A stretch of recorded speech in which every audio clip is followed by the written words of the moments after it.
மச்சான் என்னடா ஆச்சு? ஒன்றும் இல்லைடா, உடம்பு சரியில்லை, அதான் ஆஸ்பத்திரி போகிறது கூட காசு இல்லைடா. என்ன பண்ணுறதுனே தெரில. மச்சான் நான் வேணா டெலிவரி பார்த்து கேஷ் எடுத்துட்டு வந்து கொடுக்குறேன். அதெல்லாம் எதுக்குடா, வேணாண்டா. நீ இரு மச்சான். மச்சான் கேஷ் ரெடி பண்ணிட்டேன்டா. ரொம்ப தேங்க்ஸ்டா.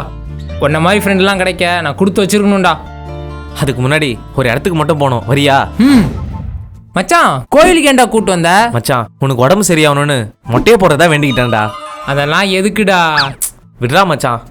அண்ணா ரெடியா? ரெடிப்பா. மச்சான் அங்க போய் உக்காரேன். நான் எதுக்கு உட்காரணும்? ஏன்னா மொட்டை போட போறதே உனக்கு தான். எனக்கா? ஹலோ பேபி, கேஷ்லாம் உஷார் பண்ணிட்டேன், ஒன்றும் பிரச்சனை இல்லை. இன்னைக்கு ஃபுல் டைம் உன் கூட தான். ஏண்டா நீ ஜாலியா இருக்கிறதுக்கு நான் காசு தரணுமா? இதுல ஆக்டிங் வேற. நீ எனக்கு பட்டைய போடலான்னு பார்த்த, அதான் உனக்கு மொட்டையா போட போறேன். போடா.